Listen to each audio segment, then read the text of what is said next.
మన అని అనుకున్న వాళ్ళు మన దగ్గర ఉన్నంతసేపు వాళ్ళ వాల్యూ ఏంటో మనకు తెలియదు. మన నుంచి ఒక్కసారి వాళ్ళు దూరం అయిన తర్వాత ఆ వాల్యూ ఏంటో మనకి అర్థమవుతుంది. నిజంగా ఉన్నప్పుడు మనం గుర్తించలేము, వెళ్ళిన తర్వాత మాత్రమే మనకు అర్థమవుతుంది. అది ఏదైనా సరే, ఫ్యామిలీ అయినా, లేకపోతే ఫ్రెండ్స్ అయినా, లేకపోతే వేరే రిలేషన్ అయినా, ఏదైనా సరే కదా. కాబట్టి ప్రతి ఒక్కరూ ఆలోచించాల్సింది ఏంటంటే, ఉన్నప్పుడు వాళ్ళని జాగ్రత్తగా చూసుకోండి. వాళ్ళ మీద కోప్పడ్డం, చిరాకు పడ్డం, లేకపోతే వాళ్ళు వాళ్ళు ఎట్లా అంటే వేరే వాళ్ళు ఎవరో పరాయి వాళ్ళని చూసినట్టు చూడడం, ఇలా చేయడం ద్వారా నిజంగా వాళ్ళు ఎంత బాధపడతారో, వాళ్ళు వెళ్ళిన తర్వాత మనం అంతే బాధపడతాం. ఉన్నప్పుడు ఎవరికి ఆ వాల్యూ తెలియదు. వాళ్ళు ఒక్కసారి దూరం అయిన తర్వాత మాత్రమే అర్థమవుతుంది.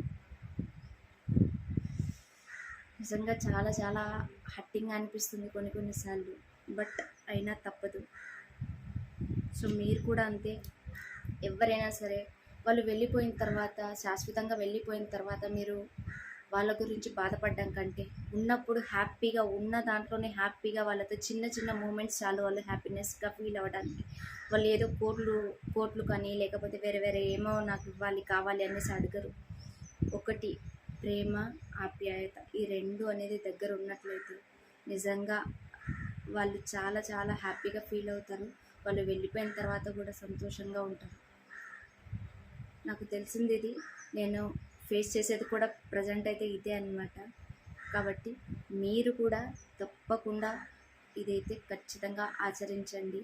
నేను కోరుకుంటున్న ఇది నా రిక్వెస్ట్ అనుకోండి. ఉన్నప్పుడు జాగ్రత్తగా చూసుకోండి. లేనప్పుడు బాధపడడం కంటే ఉన్నప్పుడు చూసుకోవడం చాలా చాలా బెటర్ అనేసి నా ఒపీనియన్. ఓకేనా? మీకు ఈ వీడియో అర్థమైంది అనుకుంటున్నాను.